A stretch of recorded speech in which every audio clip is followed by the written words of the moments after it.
అయ్యో ఏమైంది మమ్మీ?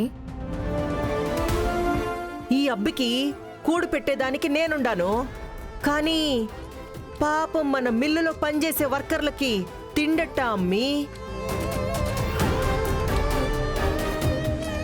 వాళ్ళకిట్ట తిండి పెట్టేవాళ్ళు, తినమని చెప్పేవాళ్ళు ఎవరున్నారు చెప్పు? అవును పాపం మమ్మీ. అవునకిలమ్మా పాపం. పెద్ద పాపం. కాదా మరి? ఈ అబ్బా వర్కర్లకి జీతాలిస్తా, జీవితాలు నిలబెడతా అని పెద్ద పెద్ద స్పీచ్లే ఇచ్చినాడు. ఇప్పుడు చూస్తే మిల్లుకి ఈ పరిస్థితి తెచ్చినాడు. అది అట్టా ఇట్టా పోయి వర్కర్ల చావుకే వచ్చే. అఖిల, కాస్త తినేంత వరకు మాట్లాడకుండా ఉంటావా? అయ్యో, తింటుంటేనే వర్కర్ల ఆకలి గుర్తొచ్చి బాధతో చెప్పుండా నాయనా. పాపం ఎంత జాలిగుండె అఖిలమ్మా నీది. ఒక పక్క వెంకీకి తిండికి లోటుండదని మాటిస్తున్నావు, మరో పక్క వర్కర్లకి పూట ఎలా గడుస్తుందని బాధపడుతున్నావు.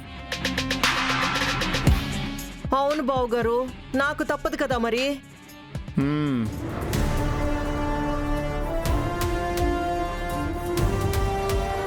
అబ్బీ, నువ్వెందట్ట ఆగిపోయినావు? నువ్వు కడుపు నిండా తినబ్బీ, తిను.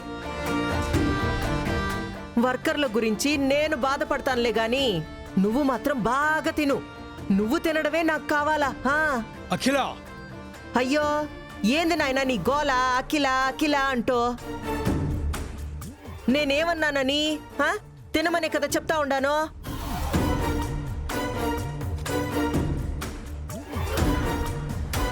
అన్నయ్య ఒక్క నిమిషం.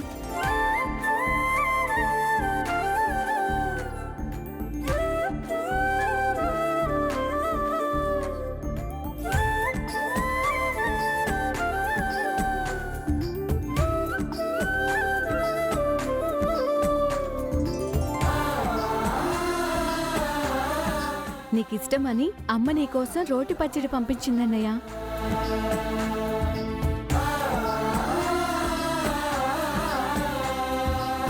ఇదిగో. రోటి పచ్చడా అంటే? అమ్మీ, రోట్లో చేసే పచ్చడి మ్యాగీ. మిక్సీలకి గ్రైండర్లకి గతి లేక వాటి కరెంటు బిల్లు కట్టలేని శారద లాంటి వాళ్ళు